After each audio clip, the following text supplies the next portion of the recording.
couldn't move. I couldn't breathe. I couldn't even get up to go to the bathroom. I just lay there in severe pain day after day until I could finally stand up like a bent stick and take a few steps just to get back down again in pain.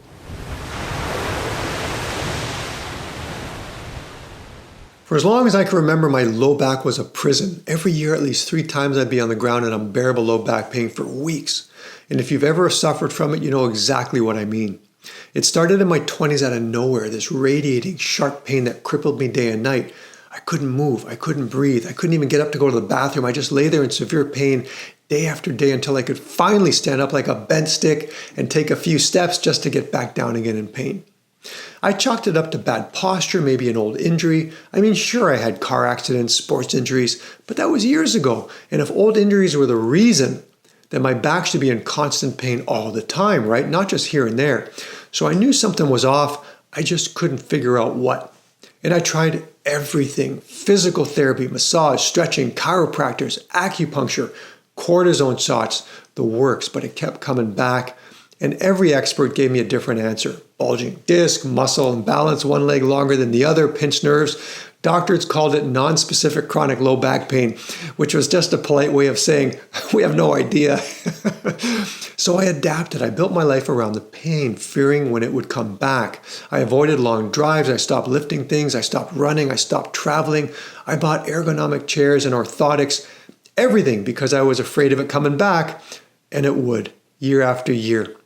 And then came the night everything changed. I was lying on the floor on day 5 of another episode of intense pain, and for some reason, I remembered the teachings of Falun Dafa that stated, it's known that what actually causes people to become ill is 70% psychological and 30% physiological. One typically experiences a mental breakdown. The mind can't handle it, and one suffers a heavy mental burden before the illness condition drastically worsens. And because I was all out of options, I finally took this seriously. I started thinking of psychological things that could have led up to my back going out of me. I mean, yeah, maybe my wife wasn't doing what I wanted her to. Maybe I had issues with my father. Maybe my business wasn't going so well. But these were all par for the course in my life. Nothing I thought that should cause such crippling pain. So I stopped focusing on the pain and started looking deeper inside, asking myself, what am I hiding? What is it I'm attached to? And I pondered that question for hours like a riddle my body was presenting to me. Then my heart started pounding with fear. Things started bubbling up. Memories, feelings I hadn't thought about in years. The fights with my father, the death of my little brother when I was young. The anger I felt as a boy having to put a fake smile on my face when deep down I just wanted to hide. The kind of anger that sinks into your bones and waits. And then something life-changing dawned on me. I realized the pain was a strategy. One my body was using to point out something much deeper and dangerous. And that something was rage. Buried deep in my mind and soul was a rage so powerful that it terrified me. A rage that wanted to burn the entire world down. You see, I didn't grow up angry. I grew up holding anger inside, absorbing it, swallowing it whole, not allowed to express it. I'd kept my feelings buried so deep that I didn't even know they were there. And over the years of looking outside of myself to fix the pain, I never understood that the pain was my body screaming for me to look inside for the answers. Because the truth, I was more terrified of peeling back those layers and digging deep than I was about any amount of back pain.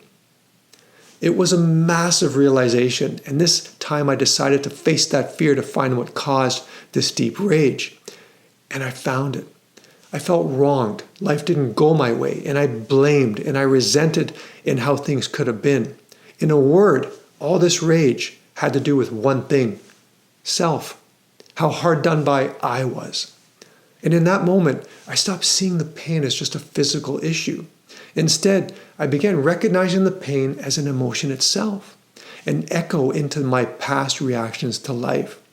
I came to understand that this attachment to rage and selfishness was its own form of energy built up over time, and they were keeping me locked in pain. Once I realized this, everything began to shift. I could feel my entire mind and body soften, and for the first time in my life, I felt what compassion and forgiveness was, not only for others who may have wronged me, but also for myself. And over the next few days, the pain gradually lessened, and a week later, it was gone. That was 12 years ago. My back hasn't gone out of me since. Sometimes I still get twinges, but instead of reacting with fear and viewing the pain as a physical defect, I instead see the pain as an emotional signal that I'm veering off my spiritual path. In turn, I look inward and ask myself, what am I attached to here? What's going on inside? And when I find the issue, the pain disappears.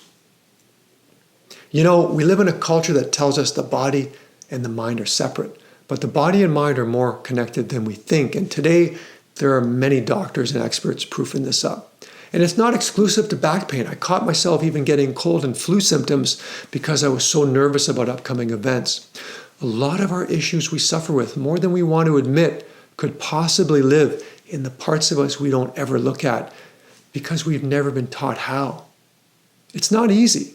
It's scary as hell at times, but when I finally faced that fear and looked inside myself for the answer, I was able to stop the pain for good.